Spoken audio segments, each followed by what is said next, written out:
even under irrigation, it is possible for us to grow avocado.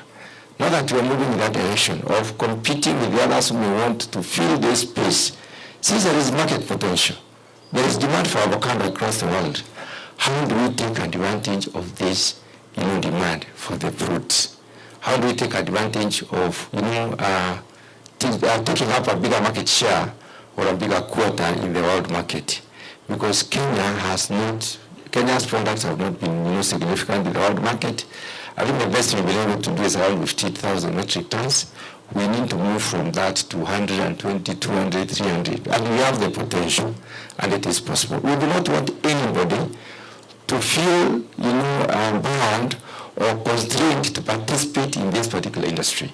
It's one industry that we like to thrive to participate in, and not only participate, it is one industry that we like also to grow in and feel, comfortable in terms of making money within the industry and also growing the sector to cushion other, challenges that we have. So this convention was organized to purposely deal with the issues that they are. We have picked the speakers, so they will be calling upon the speakers to speak after the Deputy President has given us his speech. I'm sure we'll pick the speakers to, to make their comments in line with the direction that you'll have given. So with those very many remarks, ladies and gentlemen, I would like to stop there and then probably usher in the DP and, reconvene for the remaining part of the meeting. And thank you very much.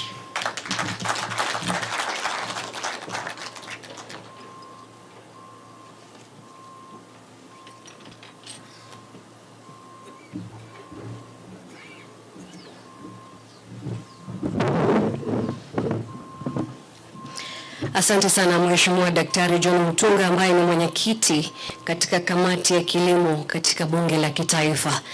Na wanasema Waswahili yawi hayawi huwa. Basi Mheshimiwa Naibu Rais amepata kuwasili. Tunaomba mtuwie radhi kwani pia alikuwa anamaliza masala mengine. Na ishara zote kwamba Mheshimiwa Naibu Rais sasa amepata kuwasili na kujiunga nasi.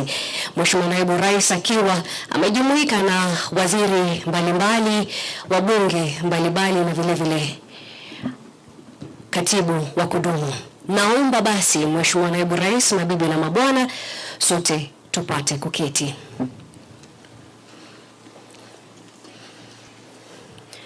Mheshimiwa Naibu Rais wa Jamhuri ya Kenya, Mheshimiwa Rigathi Gachagua, Waziri wa Kilimo ambaye amepata kuwakilishwa mahala hapa na PS Paul Rono, Waziri wa Biashara Rebecca Miano, Waziri wa Mashirika Simon Chelugui, na vile vile tukiwa na mwenyekiti katika kamati ya kilimo bunge la kitaifa Mheshimiwa Daktari John Mutunga, mwenyekiti katika kamati ya kilimo seneti Mheshimiwa James Murango. Mheshimiwa Naibu Rais, hawa washirika wenza ikiwa ni pamoja na wakulima na wanabiashara tofauti mashuhuri kutoka sekta ya upanzi na biashara ya parachichi wamejiunga nasi, na viongozi basi wamepata kusemezana nao na kuwapa jumbe tofauti katika sekta hii. Mheshimiwa Naibu Rais, basi ikiwa ni hivyo tumepata kuyasikia mengi. Na kwa sasa bila kupoteza wakati, ningependa kumuomba Waziri Simon Chelugui apate kutujuza tutaendelea vipi, na kisha baadaye tutapata kusikia mengi zaidi kutoka kwa wakulima. Karibu Mheshimiwa Waziri.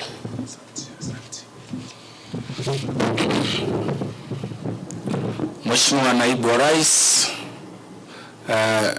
Mheshimiwa Rigathi Gachagua, Waziri wa Biashara Mheshimiwa Rebecca Miano, Katibu wa Kilimo Dr. Paul Rono, mwenyekiti wa kamati ya bunge ya kilimo, Mheshimiwa Dr.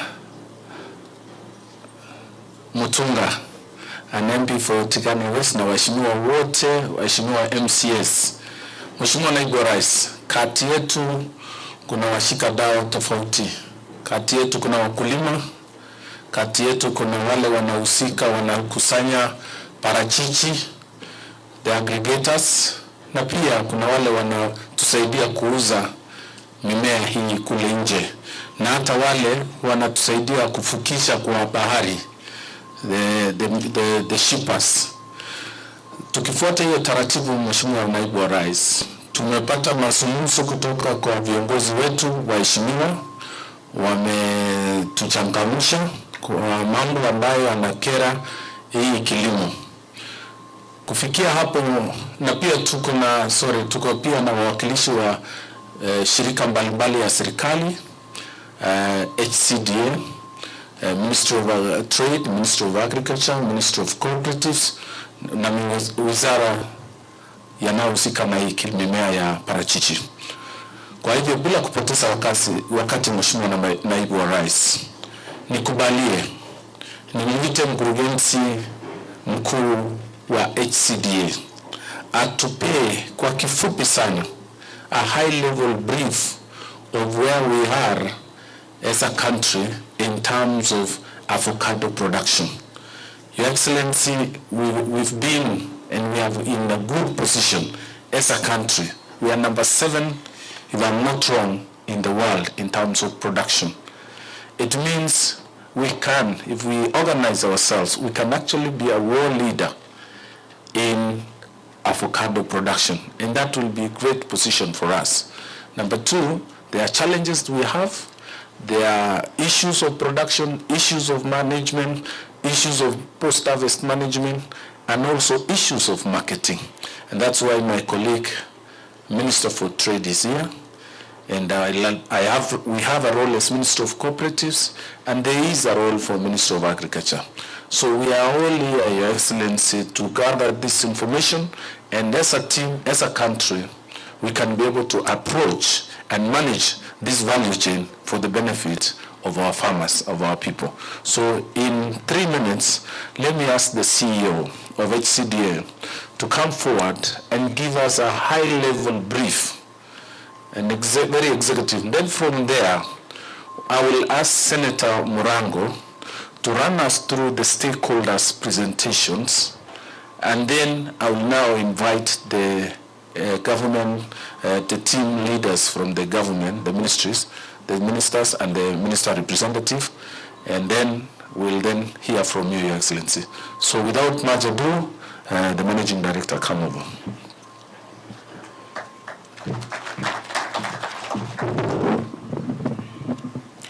Your Excellency, the Deputy President, Rigathi Gachagua, Cabinet Secretaries, Principal Secretary, Members of Parliament, Senators present, farmers, exporters, ladies and gentlemen. Mine is to give a general overview. Sorry, my name is Christine Chesaru, the Acting Director, Horticultural Crops Directorate. Mine is to give a general overview of the horticulture sector in a short brief. The horticulture export industry is currently in 2023 was worth 157 billion Kenya shillings. But the exports represent only 5% of what we produce in terms of horticulture. So 90 to 95% is consumed locally. What is worth 157 billion in 2023 is only what was exported. 70% of these exports are flowers, the value, in terms of value.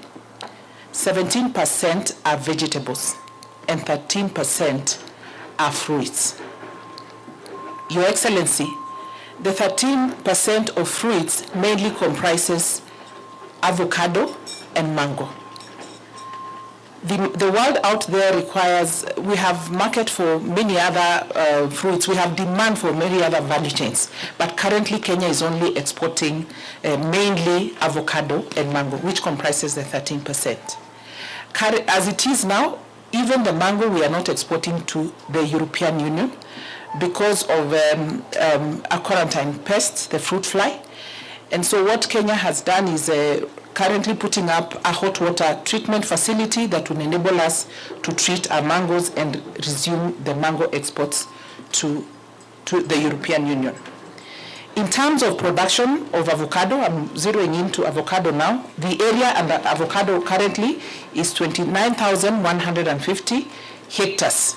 Our production this year is 518, sorry, in 2023 was 500 metric tons, which was an increase from 533 metric tons in 2022. The export values in 2023 were worth for avocado, the export volumes were 114,000 metric tons compared to 103,969 metric tons in 2022. So there was an increase in the tonnage. The value of exports in 2023 avocado was 19 billion. And the value in 2022 was 15 billion. So there was an increase of 4 billion in 2023. Your Excellency, I think in that concern, the avocado industry, despite the challenges it's making, we are seeing good progress. The leading counties that are producing avocado in that order, the highest is Murang'a. I remember when the chairman was introducing, we had quite a number of people from Murang'a. And yes, Murang'a is the leading county in production, followed by Nakuru, then Kisii, Kiambu, Nyamira, Meru, Uasin Gishu, Bomet, Kirinyaga, Nyeri, Trans Nzoia, Embu. The rest follow, but the other counties are also significant producers. In terms of the countries that we're exporting, that are exporters, those that are our competitors, we are currently number 6. Those ahead of us are Mexico, Colombia, Peru, Indonesia, Dominican Republic, and then Kenya. Then, of course, we have Brazil, Haiti, Vietnam, and Chile after Kenya. I think the challenge that we have is how do we move as a country to be among the leading exporters. Our major buyers are the Netherlands, UAE, Spain, France, Germany, China, Turkey, Saudi Arabia, Egypt, and the UK. Your Excellency, we normally have an opening and closing season as I finish. We normally open and close the season around November and open in March. The main reason why we close the season is to be able to allow the fruits to mature and also to safeguard against us sending immature fruit. And so in November 2023, we close the season and open in March 2024. The industry is hoping and looking for a situation where we do not have to close the season. And the two major factors that need to happen for that is we need to increase our production as a country so that we have sufficient volumes to export all round season. And number 2, the capacity of the regulator to be able to do what we call 100% inspection during low season so that we are able to ensure that during the low season we are exporting mature avocado. Your Excellency, there are many challenges in this sector, and I'm not going to bring them out because I know that is the reason why the stakeholders are here. It is the opportunity to bring out the challenges. But just allow me to mention 2 or 3 of them. One is we are over-relying on the European market. Most of our produce goes to Europe. We have not been able to, and that is our major off-taker.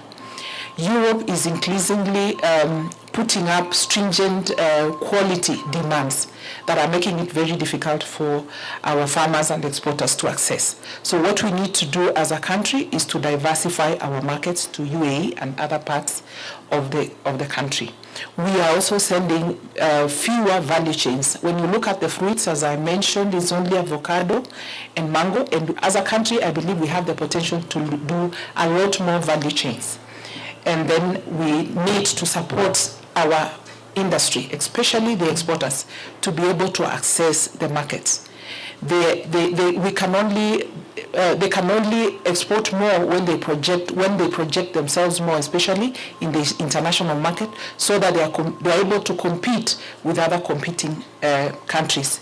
And finally, we need capacity, enhanced capacity of the regulator to be able to support the industry. Thank you, Your Excellency. Yeah, let's appreciate Madam CEO. Thank you very much. Your Excellency, we broke our issues into 4 bands. At the farm level, we have a few challenges that need to be addressed. In addition to what Madam Jesaro has just said, we have inadequate extension services. On this, we would require a partnership with the county governments and also support the institutions in extension services. Inadequate availability of clean planting material. The pest and disease control, already we are facing quarantines from our markets like Europe and possibly others. And that explains why we've not broken we've not risen fast. Your Excellency, also inadequate research and also harvesting of immature avocado. Again, an issue relating with extension services, because if farmers are sensitized and informed, they would know the time they will harvest on time. Then poor post-harvest handling. If you travel around the avocado growing counties, you'll find a lot of avocado on the highways, on the markets, exposed to sun, and that reduces the quality of this avocado. And finally, on the farm level, is non-compliance of handling and quality requirements. Your Excellency, we are talking on the sidelines of a recently signed economic partnership agreement. And we have opened our country to over 600 million people in Europe, 27 countries. And I think I want to thank CS Rebecca Miano for facilitating this. So we have a huge opportunity if we handle this. On the domestic market, Your Excellency, we have low avocado household demand. We have high perishability and low avocado value addition. In the room here, we have a few people who do value addition. And we will be hearing in the program next what Senator will be conducting. And then we have lack of linkages of possible off-takers in the local market. The third issue, category of issues are international market exports. And this is a place then, Ministry of Trade and the Ministry of Cooperatives will work together to explore traditional and new markets, and we've seen our potential is in the new markets. The high cost of freight, the freighters are here, they will speak to us. The current situation in the Red Sea is also a problem. The highly competitive market in Europe, the stringent market requirements. Again, this is an issue we'll have to work with the Ministry of Trade, because accessing markets abroad, some of them, if I give you an example, Your Excellency, despite India and China markets being open, these countries require fumigation of fruits with methyl bromide, which adds to our cost. The shelf life of fumigated fruit is also reduced. Again, that is an issue the Ministry of Trade will be helping us to unlock. Then the India charges over 30% custom duty on Kenyan avocado, and the global market risk, commercial disputes, the non-payment of deliveries. Again, this is why the Minister for Trade is here. A number of exporters here are still owed money. Finally, on that, the fourth final category is the proposed interventions, although we're not limited to these ones, is to increase production from the traditional counties, the 32 counties led by Murang'a, and the non-traditional producing regions. We have new potentials in our counties. Where we grow coffee is also a region or an area for growing avocado and even macadamia. The other one is to invest in research and development and support establishment of pack houses. I know HCDA have a number of outlets or packing houses and cold storage facilities across the country, but they are not enough. As a Ministry of Cooperative, we look at aggregating and putting together. For example, if we went to Murang'a, we come up with about 4 or 5 big cooperatives and possibly support them through that aggregation with the cold facilities, with the management, and with the extension. Then we need to invest in market diversification. The MD said it, Middle East, Far East, Africa, and under AFCTA. The value chain actors to adopt best practices, and then human resource capacity at HCDA is also very low. They need to be supported, and the budgetary possibly will also need to be supported. So having given you that background and the high-level brief by HCDA, Your Excellency, allow me to move the program to the next stage. We hear a few stakeholders. Let's hear their feedback, their practice, their experiences, their challenges from the participants or from the players. So let me take this opportunity. Let's appreciate Senator Murango, who will conduct that program and run the program. And then we can also manage time so that I can now invite the CS, the PS and CS, and then we can invite His Excellency. Thank you. Karibu sana. Let's appreciate him.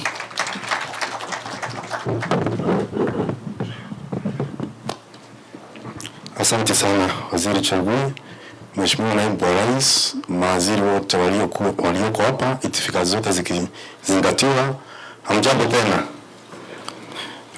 Kwanza Naibu wa Rais, nataka tukushukuru kwa sababu ya hii kongamano, kupanga na tukakuja zote hapa tutafute suluhu ya kero tulilo nalo kama wakulima mparachichi.